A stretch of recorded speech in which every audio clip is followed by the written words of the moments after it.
Bonjour et bienvenue pour ce nouveau numéro de 100% ETF, le magazine avec iShares pour comprendre et bien utiliser les ETF. Et avec cet épisode, on va lancer une nouvelle série qui s'appelle « Et si c'était vous ?» Et vous allez voir, c'est très intéressant. J'ai le plaisir de retrouver Charlotte Grosso, responsable commerciale France et Monaco chez BlackRock. Bonjour Charlotte. Bonjour Laurent. D'ailleurs, vous avez vu, on n'est pas dans le studio, on est dans la bibliothèque du studio.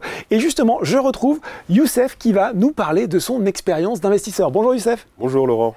Bon, déjà, est-ce que tu peux te présenter en quelques mots?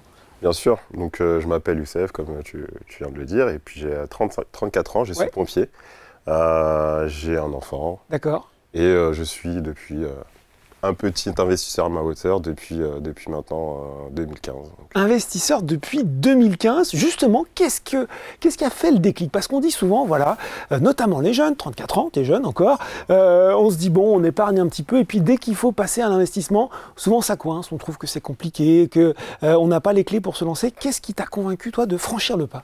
Alors moi, c'est deux choses. La première chose, c'était une discussion avec un ami. Oui. J'ai eu aussi un reportage que j'avais vu à la télé et un livre. Donc en fait, finalement, c'est trois choses. Oui. Mais vraiment, le déclic, ça a été le reportage et le livre. Il parlait de quoi, ce reportage? Alors ce reportage, il mettait l'accent sur les retraites dans le futur, avoir dans le futur.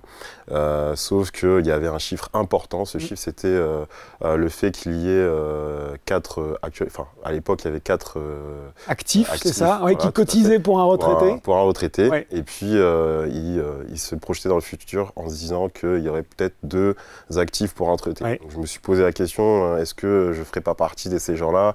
Est-ce que ça va pas coincer pour la retraite? Pour la retraite. Et quelles sont les solutions qui s'apporteraient à ce problème? Ouais. Et donc j'ai vu, en parlant avec quelques amis, en me renseignant de mon côté sur Internet et autres, t'as franchi le pas? Voilà, j'ai franchi le pas en achetant des actions. Et le titre de ce livre, c'était quoi? Ça m'intéresse. Alors c'est un livre de Robert Kiyosaki, c'est Père riche, Père pauvre. D'accord. Voilà, je pense que dans le monde de l'investissement, il y en a plein qui le connaissent, ce livre-là. Un livre formateur et qui réveille les consciences. Bon, Charlotte, voilà, la retraite, c'est normal.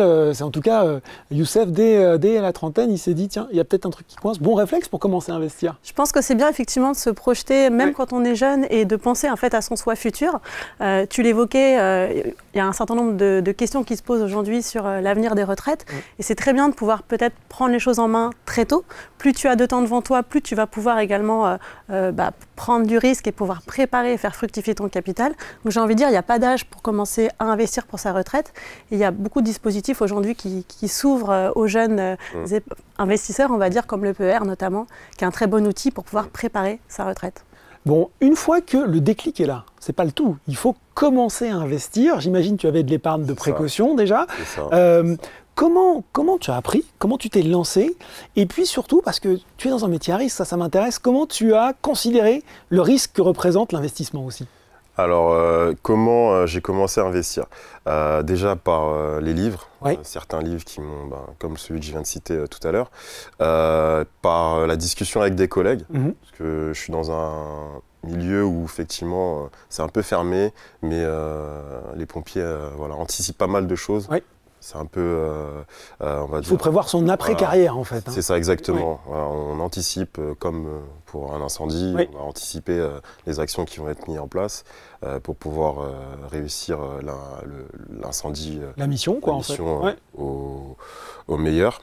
Et donc, du coup, j'ai été contacté par un collègue, en parlant comme ça à table, par un collègue qui, lui, avait quelqu'un qui était dans ce secteur-là. D'accord. Donc, qui était conseiller en patrimoine. Oui.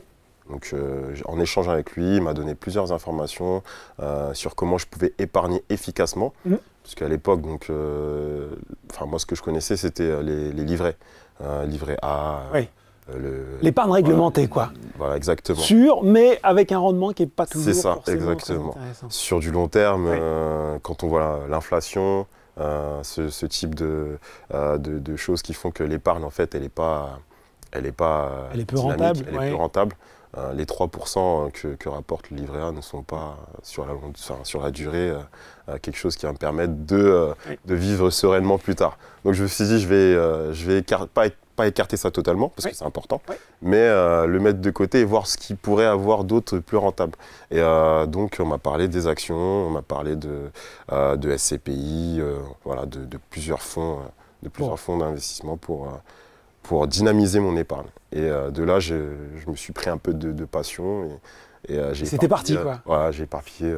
Bon, il a tous les bons réflexes, Youssef, hein, pas facile à prendre en défaut. Hein. Alors, je trouve qu'il a vraiment mis en place une stratégie intéressante. La première étape, effectivement, on va dire le premier étage de la fusée, c'est déjà de se constituer cette épargne de précaution. C'est très important parce que c'est ce matelas de sécurité qui va te permettre de faire face un peu aux aléas de la vie. Je sais pas, la voiture qui tombe en panne, les grosses réparations. Donc, c'est bien que tu aies cette épargne qui soit disponible facilement et rapidement. Donc, tu l'as cité sur un livret A, c'est garanti en capital, donc il n'y a pas de risque de perte en capital. Et comme tu le disais, c'est quelque chose qui rapporte 3%.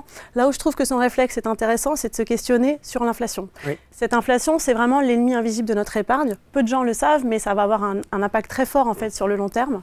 Quand on regarde un petit peu la perte de pouvoir d'achat liée à l'inflation sur les 25 dernières années, donc depuis les années 2000, c'est quand même complètement significatif puisqu'on a divisé notre pouvoir d'achat par 2, alors même que l'inflation était dans des niveaux relativement raisonnables. Aujourd'hui, en France, on parle quand même de 5-6% d'inflation annuelle.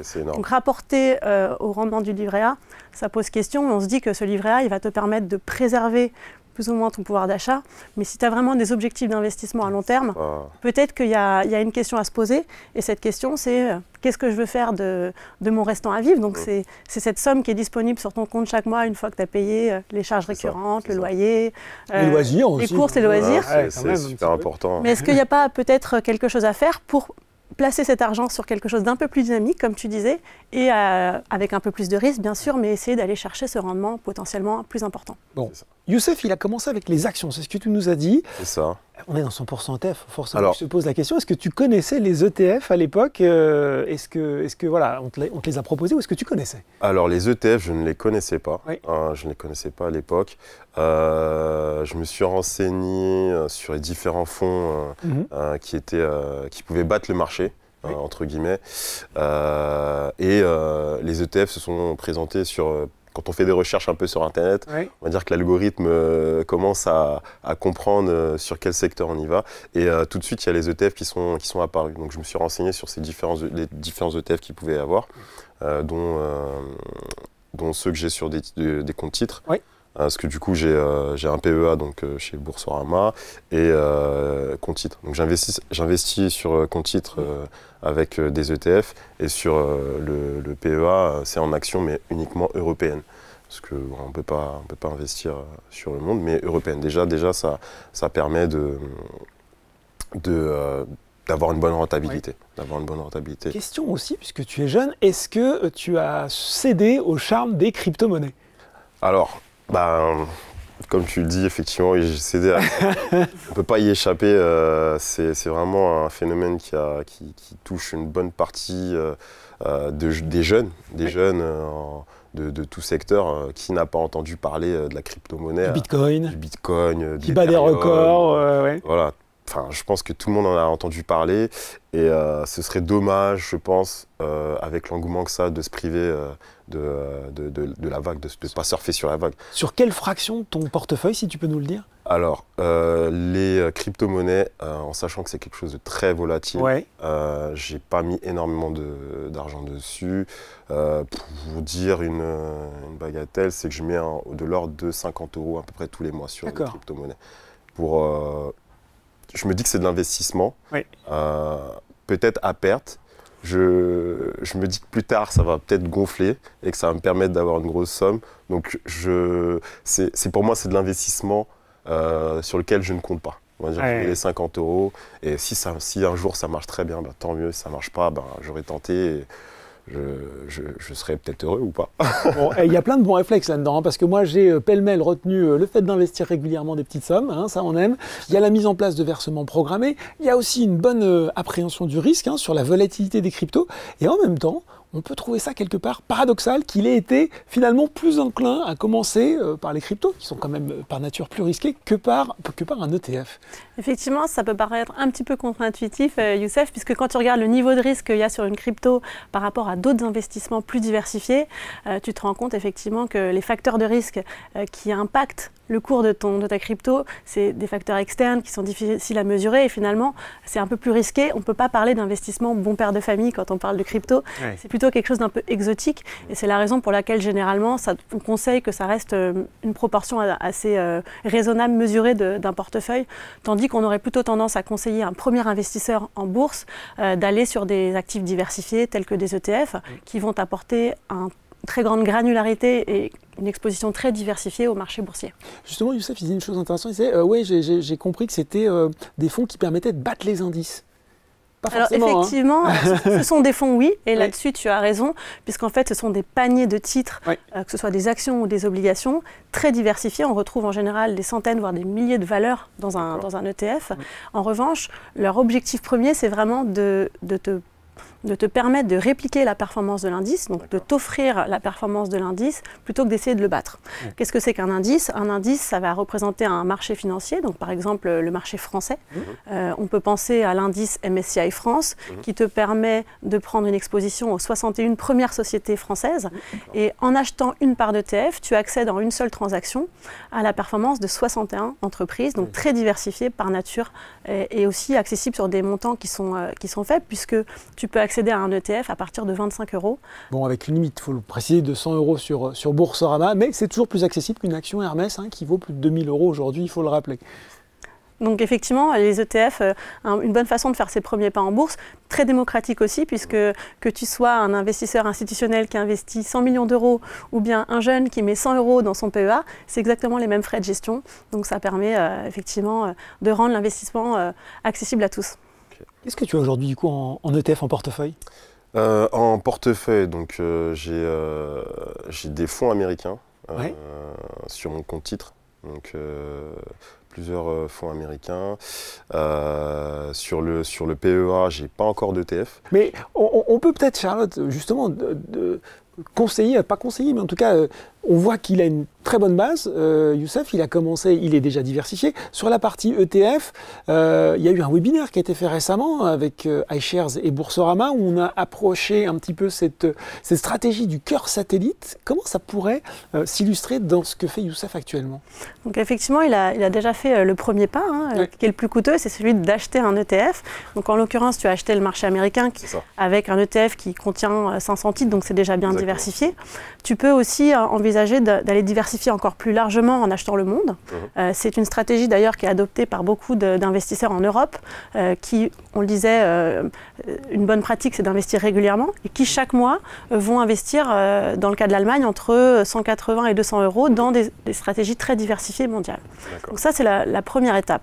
Ensuite, et si tu as un petit peu d'intérêt pour les différents thèmes de l'économie, la technologie, l'environnement ou même le domaine de la santé, en fait tu peux aller entre guillemets, investir sur ces secteurs de l'économie réelle à travers des ETF, puisqu'il existe des ETF sur différents secteurs, thèmes, qui vont pouvoir venir un peu compléter ton portefeuille. Et c'est l'approche cœur satellite dont on a parlé dans le webinaire. Le cœur étant, on va dire, la coque de ton bateau qui te donne la direction, la trajectoire de performance sur le long terme. Et ensuite, ouais, elle est sympa, je suis d'accord. Tu peux être un petit peu plus tactique en ayant cherché certains vents porteurs, certains courants, et en étant à plus court terme investisseur tel ou tel secteur, et avec un petit peu plus d'arbitrage, de manière à venir un peu booster la performance de ton bateau, de ton voilier pour reprendre. Mettre le moteur, mettre le gros moteur pour avancer plus vite. Une dernière question très rapide pour finir, Youssef. Pas trop galère le premier passage d'ordre quand il faut... Parce que finalement, on peut avoir tout fait et sur ce dernier moment, se dire « Oh là, mais attends, comment on achète au final ?» C'est ça. Oui. C'est vrai que les premiers passages d'ordre sont un peu compliqués parce que... Tu as des conseils peut-être à donner aux gens qui nous regardent, qui auraient en termes de qui vont être inspirés par ton exemple? Il faut quand même un petit peu de patience dans le sens où il faut s'apprivoiser un peu les termes techniques de passage d'ordre. Voilà, c'est...